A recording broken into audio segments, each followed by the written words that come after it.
Breaking news August 4వ తేదీన ED కోర్టుకు హాజరు కావాలని వైసీపీ అధినేత జగన్ కు నోటీసులు జారీ అయ్యాయి. ఇండియా సిమెంట్ కంపెనీపై వేసిన ఛార్జ్షీట్లో నిందితులుగా ఉన్న జగన్, విజయసాయిరెడ్డి, ఇండియా సిమెంట్స్ శ్రీనివాసన్లకు ఈడీ నోటీసులు జారీ చేసింది.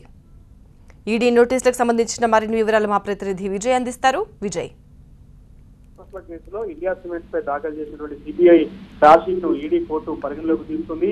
ఈ కేసులో నిందితులుగా ఉన్న ఏవన్ జగన్ తో పాటుగా ఇటు విజయసాయిరెడ్డి, ఇండియా సిమెంట్స్ అధినేత ఎన్ శ్రీనివాసన్ తో పాటు అప్పట్లో ఐఏఎస్ గా చేసినటువంటి ఆదిత్యనాథ్ వ్యాస్, షామ్యూల్ కు కూడా ఈడీ సమన్లు పంపించింది. ఆగస్టు 4వ తేదీన ఈడీ కోర్టుకు హాజరు కావాలని ఆదేశించింది. దాంతో పాటుగా అటు ఇండియా సిమెంట్స్ కి అప్పుడున్నటువంటి వైఎస్ ప్రభుత్వం చేకూర్చినటువంటి మేలు ఏమైతుందో దానికి ప్రతిఫలంగా 140 కోట్ల పెట్టుబడి జగన్ కంపెనీలో పెట్టారు కాబట్టి దానికి ప్రతిఫలంగానే ఈ యొక్క భూములు కేటాయించారన్న ఆరోపణ ఛార్జ్షీట్ లో సిబిఐ పేర్కొంది. ఇదే ఛార్జ్షీట్ ను ఈడీ కోర్టు పరిగణలోకి తీసుకుని ఆగస్టు 4వ తేదీన నిందితులంతా కూడా కోర్టుకు హాజరు కావాలని చెప్పి ఆదేశాల సమన్లు జారీ చేసింది.